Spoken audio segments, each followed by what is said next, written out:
안녕하세요, 유세연입니다. 자, 오늘은 파트 2 시작을 해보겠습니다.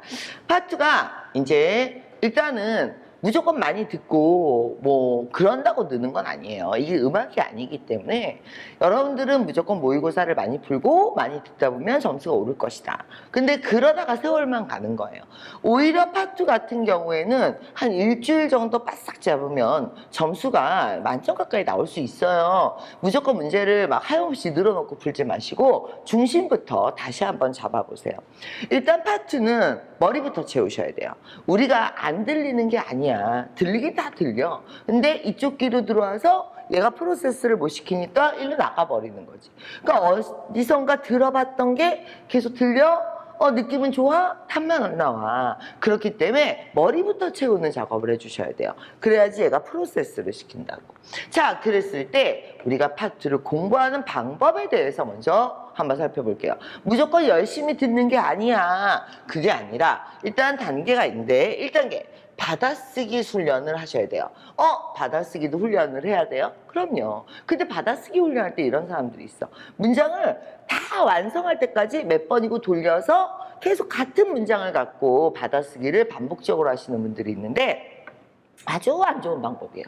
그 방법은 오히려 순발력이나 집중력을 떨어뜨려요. 그러니까 아주 초짜들은 자, 받아쓰기를 꼼꼼히 하는 게 도움이 되겠지만 600 이상이야. 600 이상에서 800 이렇게 가야 돼. 이런 분들은 받아쓰기를 그렇게 반복적으로 하는 게 아니라 자, 문제가 지나가 ABC가 지나가 그 사이는 끊지 않는 거야. 문제부터 C까지는 끊지 않고 순발력을 갖고 받아쓰기를 하는 거예요. 받아쓰기를 할 때는 문장 앞부분을 위주로 자, 문장이 지나가 다 쓰는 게 아니라 중요한 부분만을 쓰는 거고 ABC도 한 단어씩만 잡아주는 거야. 이것도 훈련을 하셔야 돼요. 왜? 어디를 받았었느냐 이거지. 예를 들어서 What time do you wanna see my friend tonight? 그랬어. 그런데 딱 듣고 나니까 tonight만 기억이 나. 그러면 다 못 찾는 거지. 뭐가 기억이 나야 돼? What time이 기억이 나야 되죠.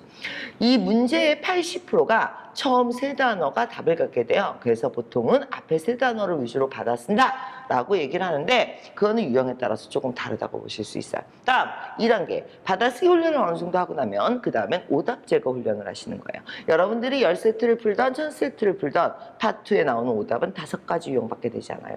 되게 많은 게 되게 다양한 게 들린 것 같지만 실제로 들리는 퀘스천은 14개 유형이고 오답은 5개 유형밖에 되지 않아요. 그러니까 계속 주고받고 고스톱처럼 짜고 치고 이러는 거예요. 근데 여러분들만 눈치 없이 이거를 그래 일단 듣고 보자. 뭐 일단 듣고 봐.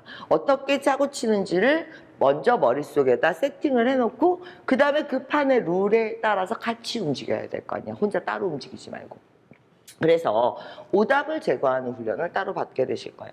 그 다음에 마지막으로 고득점자들이 하는 훈련이에요. 리액션 훈련이라는 겁니다. 얘는 정답도 14개 안에서 오답도 14개 안에서만 움직여요. 그러니까 A 그러면 자, 너는 후로 물어봐. B 그러면 너는 웬으로 물어봐. 이렇게 들으면서 동시에 받아치는 훈련을 하는 요런 게 이제 리액션 훈련이라는 건데 이런 훈련을 해줘야 실제로 말을 할 수가 있어요. 주고받고 그 대신에 14개 내에서 그렇게 했을 때 만점이 나오게 되는 거죠. 자, 그럼 14개 유형이 뭐냐? 이걸 먼저 보셔야 돼요. 그러니까 우리가 이제 25문제를 푸는데 25개 유형. 자, 근데 25개 유형이라고 해도 실제로는 얘가 어떻게 나오게 되냐면 14개 유형이 적게는 하나에서 많게는 4개까지 즉 이 14개 유형이 무한 반복되고 있다 이렇게 생각하시면 돼요. 지난 30년 동안 토익 시험에 나왔던 유형은 이 14개 유형밖에 없습니다. 그러면 자꾸 이게 음악이 아니라고 무조건 듣겠다고 덤비지 말고 자, 한 발짝 떨어져서 저 14개 유형이 뭔지 한번 봅시다. 난 저 14개 유형을 알아. 글쎄요. 여러분들은 14개 유형을 안다고 생각을 할지 모르겠지만 실제로 여러분들이 알고 있는 건 who, when, where, how, why 그로 끝나요. 그러니까 육하 원칙만 알고 있는 거야. 나머지는 뭐가 뭔지 뭐 생각조차도 관심도 없어요. 공부를 하려면 끝까지 해야죠. 14개 유형이 뭔지 알려면 제대로 아셔야 돼요. 오늘 한번 쭉 정리 한번 해보도록 하겠습니다. 그리고 또 한 가지. who는 사람 이름으로 대답해. who는 사람 이름으로 대답해. 무슨 쌍팔년도 토익 공부해? 90년대 토익 공부해? who는 사람 이름으로 대답해? 그게 언제적 토익입니까 도대체? 그러니까 좀 최신으로 업그레이드를 하세요. 저 14개 유형을 아는 것도 중요하지만 저 14개 유형이 최근 트렌드를 알고 있는 것도 중요해요. 뭔가 아는 게 있어야 들리는 거예요. 아는 만큼 들리는 거예요. 그러니까 빨리 뭐든 많이 알아보도록 합시다. 좀. 자, 예를 들면 후 같은 경우에는 옛날에는 사람 이름으로 대답했어. 부서 이름으로 대답했어. 회사 이름으로 대답했어. 후는 yes나 no로 대답할 수 없어. 여기까지가 700대가 아는 내용입니다. 그러니까 맨날 점수가 700대지. 그 다음 얘기가 없잖아. 그 다음 얘기 한번 해볼까요? 요즘 시험의 대세는 부정대명사로 대답해요. someone, anyone. 자, who attended. 이렇게 물어봤습니다. everyone이요. 이렇게 대답하게 되겠죠? 그래서 부정대명사가 답의 대세예요. 근데 요즘 정말 난이도가 높아졌어요. 어떻게 높아졌냐면 who는 뭘로 물어봐? 이렇게 물어보면 이제 부정대명사로 대답한다 외에도 장소로 대답합니다. 장소나 출처. 그러니까 who gave it to you? 이거 누가 너한테 줬어? 그랬더니 I bought it from the store. 스토어에서 샀어요. 이러면 장소가 되는 거죠. 그래서 who가 난이도가 높아지면 장소로 대답하는 게 요즘 대세이다. 또한 모르겠다는 천하무적이죠. 모르겠다는데 뭐라고 그럴 거야? 그러면 who로 물어봤을 때 모르겠다로 대답하는 것들이 있겠죠. 그럼 지금 나온 대답의 형태만 7가지란 말이죠. 그러니까 who는 사람 이름 이런 식으로는 고득점이 절대 나올 수가 없어요. 자, 그래서 우리 강의의 목표는 저 14개를 자, 어떻게 하는 겁니까? 기본형과 최근 트렌드를 추가로 집어넣어주고 머릿속에 그 다음에 그걸 풀기 위해서 받아쓰기나 오답 제거 훈련이나 이런 걸 하면서 몸을 만들어가는 그래서 강의가 이제 14개 유형의 순서대로 진행이 됩니다. 여러분들 교재에 보시면 앞부분에 이렇게 표가 쭉 진행이 돼요. 이거는 이제 한눈에 볼 수 있도록 제가 정리를 해놓은 거고요. 이거 하나씩 푸는 게 본문 내용이에요. 그래서 오늘은 여기 구경만 좀 이렇게 하시고요. 너무 걱정하지 마시고 이거를 이제 앞으로 강의에서 진행을 하게 될 것이다. 근데 이제 받아쓰기와 오답을 제거하는 훈련이 메인이라고 앞부분에서 얘기를 했어요. 오답 제거가 뭐가 있는지 한번 볼게요. who로 물어보면 뭘로 대답 못한다고요? yes나 no로 대답 못한다고요? 누가 너랑 같이 갔어? 누가 너랑 같이 갔어? who, did you, 예를 들어서 who went with you? 누가 너랑 같이 갔어? 이렇게 물어봤습니다. 그런데 그것도 안 되고 yes, 맞아요. 맞기는 뭐가 맞아? who를 물어봤는데 지금. 그래서 WH 퀘스천은 yes나 no로 대답할 수 없습니다. 그런데 예를 들면 what time 이렇게 물어봤어. 그런데 내가 뭐라고 했냐면 in the room 이렇게 대답했어. 그러면 너는 뭘로 물어봐야 되는 거야? where로 물어봐야 되는 거지.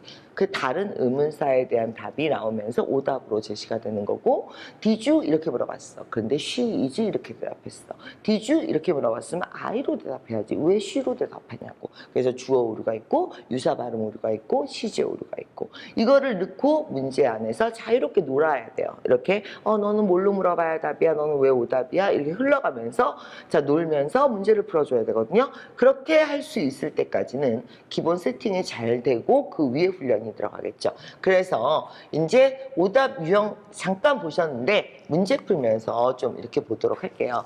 자, 일단은 제가 문제를 한 문제만 가볍게 풀어봐 드리도록 하겠습니다. 죽이 되든 밥이 되든 일단 한번 들어봅시다. 듣고 답을 찾아보도록 하세요. 가겠습니다. Number 1. You'll be available to check the documents, won't you? A. No, it's out of stock. B. Check in at the front desk. C. Sure, I'll look at them later today. 한 번만 더 듣겠습니다. Number 1. You'll be available to check the documents, won't you? 자, 여러분들 어디를 받아 적으셨어요? 우리가 이제 갈 길이 멀어요. 이런 거를 우리가 평서문이라고 하죠. you 어쩌고저쩌고 시작했단 말이야. 시작을 WH나 did you, are you 이렇게 시작했으면 우리가 앞부분을 받아 적을 건데 you로 시작했기 때문에 앞부분을 받아 적지 않아요. 이렇게 평서문으로 시작하면 정말 평서문으로 끝날 확률이 있고 두 번째 경우는 자 or question으로 갈 확률이 있고 세 번째 경우는 부가문으로 갈 확률이 있어요. 그러니까 머릿속에 얘가 14개 유형 중에 어디로 튀겠다를 머릿속에 담아놓고 있는 거죠, 이미. WH로 시작 안 했네? when, where, how, why로 시작 안 했네? 앞부분 안 적어도 되겠네. 근데 얘가 일반 주어로 시작했단 말이에요. 이 경우는 마음의 준비를 하면서 시작해야죠. you 하고 시작했단 말이야. 나는 그러면 뒷부분을 받았어야지. 얘는 평서문이거나 or question이거나 아니면 부가의문문이겠구나. 여기까지 뜨면서 문장 끝으로 가시는 거예요. 그러니까 나는 네가 뭘 들었냐 얘기하고 싶은 게 아니라 들으면서 뭘 생각해야 되느냐를 얘기하고 있는 중이에요. 다시 한번 들어보세요. Number 1. You'll be available to check the documents, won't you? 자, or 없었죠? 근데 끝에 want to 이렇게 나왔어요. 여러분들 이제 14개 유형을 배우시면서 챕터마다 스킬을 하나씩 배우실 거예요. 스킬이 그렇게 많진 않아요. 예를 들면 부사를 조심하세요 뭐 이런 스킬이라든지 want to 조심하세요 이런 스킬이라든지 I thought를 조심하세요 이런 스킬이라든지 이런 스킬을 넣어서 배울 겁니다. 자, 그러면 14개 유형을 하나하나씩 꼼꼼하게 최신 트렌드를 배우면서 받아쓰기를 배우면서 오답 제거도 배우지만 스킬도 배운다. 그 한 챕터에 하나씩 배울 때 자, 오늘 하나 땡겨서 배워볼게요. want to. 토익에는 파트에는 want to의 want는 없습니다. 원하다는 없다는 겁니다. 자, want to가 들리면 원하다는 절대 아니에요. want to죠. 자, 이랬을 때 이게 will not이 될 확률이 80%, were not이 될 확률은 20%밖에 안 됩니다. 그렇죠? 그러니까 여러분들은 뭘로 대답해야 되겠습니까? yes, no. 자, 그렇다, 아니다, 조동사니까 할 거다, 안 할 거다 이런 식으로 떨어져야 되겠죠? 그래서 문제 한 번만 다시 들어보면 Number 1. You'll be available to check the documents, won't you? check the document. A. No, it's out of stock. it's 주어 B. 날라갔죠? Check in at the front desk. 유사 발음 쓰지 말라고. 아까 우리가 오답을 얘기할 때, 자, 한번 볼까요? 오답을 할 때, 자, 주어 오류 내지 말라고 했고, 유사 발음 쓰지 말라고 했습니다. 이게 무슨 소리일까요? 자, 한번 보도록 할게요. 다시 앞부분부터 들으면서. Number 1. You'll be available to check the documents, won't you? 확인해 주실 A. 수 있죠? No, it's out of stock. B. Check in at the front desk. C. Sure, I'll look at them later today. 이렇게 들어가게 되는 거죠. 이해 다 되셨습니까? 그럼 요거 제가 받아쓰기 한 번만 해볼게요. 자, 여러분들하고 저하고 받아쓰기를 했다고 치면 어디가 다른지 한번 비교해 볼까요? Number 1.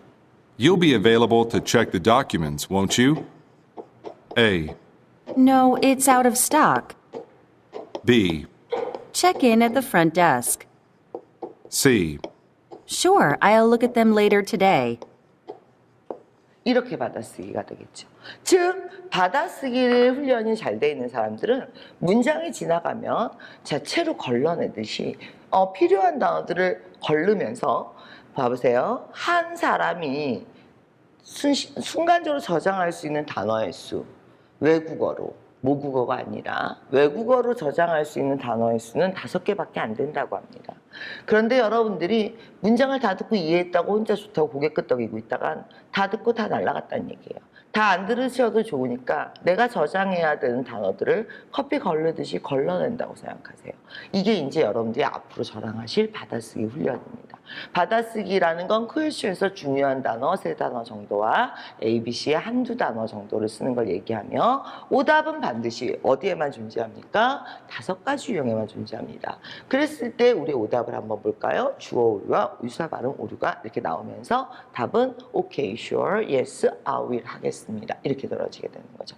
오늘은 맛보기 강의였고요. 자, 우리 다음 시간부터는 뭘 시작할 겁니까? 자, 기본 전략 부분을 들어갈 겁니다. 그래서 여러분들 교재에 미리 좀 해당 부분을 풀고 수업을 들으시면 훨씬 더 도움이 되실 겁니다. 이게 왜냐하면 막연히 듣는 거하고 막연히 듣고 있으면 뭐라 그래야 돼? 들을 땐 이해가 되는데 자기 걸로 흡수가 안 돼요. 그러니까 해당되는 부분을 미리 좀 풀어보고 그 다음에 틀리고 내가 뭘 틀렸다는 걸 인식도 한 상태에서 들으셔야지 흡수율이 좋습니다. 미리 문제 풀고 그 다음 강의 진행하도록 하죠. 오늘 여기까지 하도록 하겠습니다. 수고하셨습니다.